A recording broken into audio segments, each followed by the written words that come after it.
¿Qué pasaría si pudiéramos fácilmente modificar genes a nuestro antojo? Las enfermedades genéticas pasarían a ser cosa del pasado y se nos abrirían un sinfín de posibilidades. Pues bien, gracias a las recientemente descubiertas técnicas CRISPR, es posible desactivar genes e incluso sustituirlos por otros de una forma más rápida y barata de lo que permitían técnicas anteriores. Pero, ¿qué es CRISPR?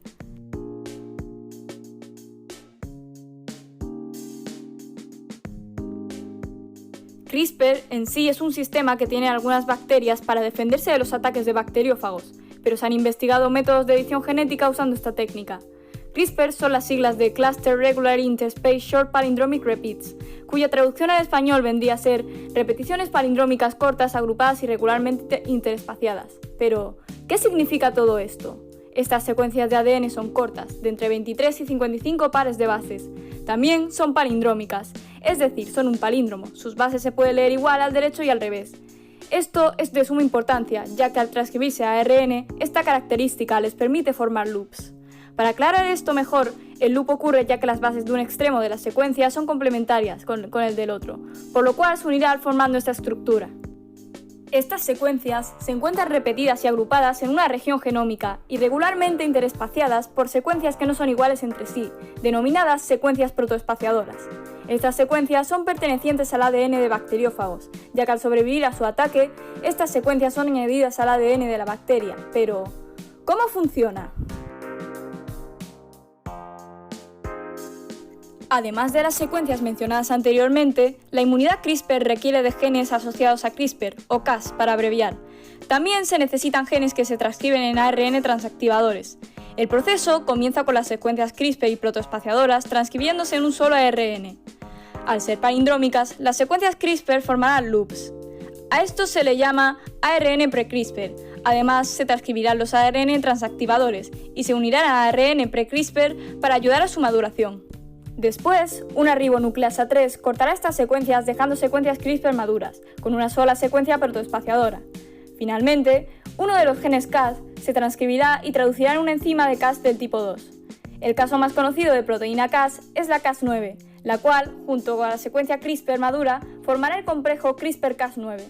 Este proceso ocurrirá cuando ocurra una invasión viral por parte de un bacteriófago del que ya se posee una secuencia protoespaciadora. El sistema CRISPR-Cas9 ya maduro buscará por toda la célula una cadena complementaria. Cuando la encuentre, el material genético del virus interactuará con el complejo CRISPR-Cas9 de esta forma. Las secuencias virales deben tener una secuencia PAM, acrónimo de Protospacer Adjacent Motif, o motivos adyacentes del protoespaciador, que son secuencias que no se encuentran en el material genético de la bacteria, solo en el del virus, y sirven para diferenciar el material genético viral del propio de la bacteria para saber a cuál atacar. Esta secuencia PAM se encuentra en el extremo 3'. El sistema CRISPR-Cas debe reconocer esta secuencia PAM para funcionar. Esto evita que se ataque a sí mismo. La secuencia más común para el CRISPR-Cas9 consta de un nucleótido cualquiera seguido de 2 guaninas. Si esta secuencia se encuentra, el complejo comenzará a separar la hebra bicatenaria del material genético del virus y la proteína Cas9 actuará como endonucleasa, es decir, cortará la cadena, desactivando al virus. Vale, hasta aquí todo muy bien, pero ¿cómo llegan estas secuencias protoespaciadoras que pertenecen a un virus al ADN de la bacteria? Pues, en el caso de que la bacteria se encuentre con un virus del que no posee una secuencia protoespaciadora, se producirán otro tipo de proteínas Cas, que formarán un complejo llamado Cas1-Cas2, que interaccionará con el material genético viral desconocido y lo introducirá al ADN de la bacteria. Este proceso se llama adaptación por CRISPR. Cerrando este breve paréntesis, también cabe mencionar el sistema CRISPR-CpF1, que es parecido al CRISPR-Cas9, pero con algunas difere'ncias. Una de ellas es que este sistema no requiere de un ARN transactivador, lo que lo hace algo más simple. La secuencia PAM de este sistema se encuentra en el extremo 5', y la más común es 3 timinas y otro nucleótido cualquiera. Otra diferencia es que la proteína Cas9 corta el ADN con extremos romo, es decir, el corte es completamente vertical, y la CpF1 con extremos pegajosos, el corte es inclinado.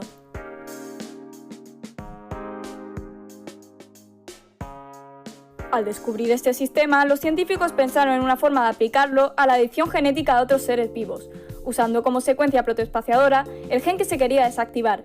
En 2012 se descubrió una forma de llevarlo a cabo, la cual se probó en ratones. Primero, se toman células madres embrionarias del embrión en desarrollo y se cultivan. Como sabréis, estas células no son específicas y son capaces de dar lugar a cualquier tipo de célula. A esta célula se le tiene que insertar la secuencia CRISPR complementaria al gen que se quiere desactivar, además del ARN transactivador, la enzima Cas9 y la plantilla de reparación del ADN. Pero, ¿cómo se introducen todos estos elementos a la célula? Pues mediante un plásmido que contenga el ADN que pueda transcribirse en todos los componentes mencionados anteriormente, con varias secuencias CRISPR y otras que se puedan transcribir en los demás componentes. Hay dos formas para introducir este plásmido en la célula madre cultivadas. La primera sería por electroporación, es decir, aplicando a la célula una corriente eléctrica que hará momentáneamente más grandes los poros de la membrana para poder introducir el plásmido. La segunda es utilizando un virus como vector para introducir el plásmido en la célula. Una vez que el plásmido se encuentra dentro de la célula, este será transcrito en los componentes necesarios, que formarán el complejo CRISPR-Cas9. El complejo deberá reconocer al gen a desactivar, pero como mencioné antes, para que funcione, debe reconocer la secuencia PAM, por lo que hay que modificar previamente a Cas9 para que sea capaz de reconocer la secuencia PAM del gen. Entonces, el complejo CRISPR-Cas9 cortará el segmento del gen y aquí es donde entra en acción la plantilla de reparación del ADN, ya que de lo contrario, el ADN trataría de repararse a sí mismo uniendo las dos cadenas cortadas. La plantilla eliminará parte del gen que quedó después de que fuese cortado, y se unirá directamente a la cadena de ADN usando la ligasa. Y luego, el resto del gen cortado que queda se degradará y la plantilla se unirá a la cadena de ADN. Esto ocurre en el caso de un corte romo, pero si es un corte de extremos pegajosos es algo más complejo. En este caso, uno de los extremos restantes del gen se degradará. Entonces, la otra cadena invadirá la plantilla y se completará usando la plantilla como molde.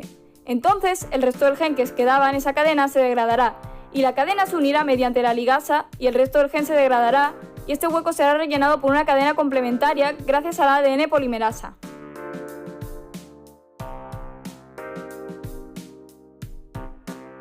Esta técnica de edición del ADN ha revolucionado la ingeniería genética, ya que es mucho más rápida y económica que las técnicas que se usaban previamente, y podría ser crucial en la cura de enfermedades genéticas cuya causa es conocida, como el síndrome de Down o la anemia falciforme. Sin embargo, la técnica aún no es segura para usar en humanos, ya que la misma secuencia de ADN que se quiere cortar podría encontrarse también en otro gen importante, que al ser cortado produciría graves inconvenientes.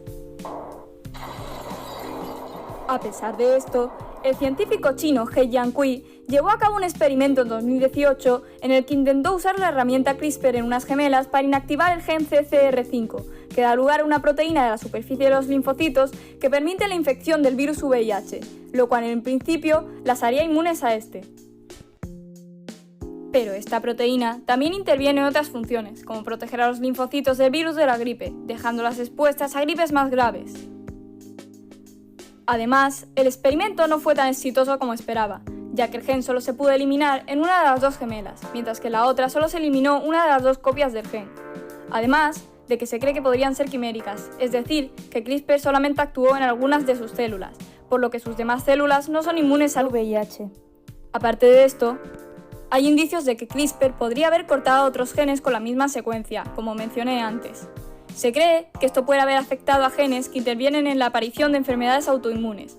Por estos motivos, la realización de este experimento fue sumamente inmoral e irresponsable, siendo que eran muchas las posibilidades de que saliese mal.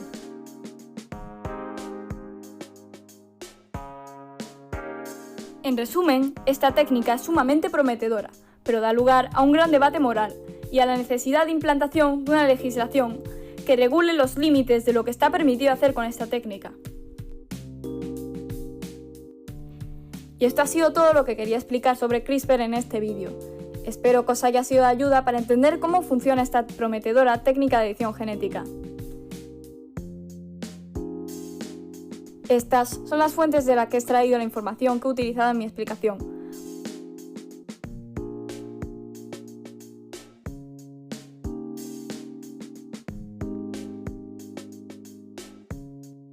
Muchas gracias por vuestra atención.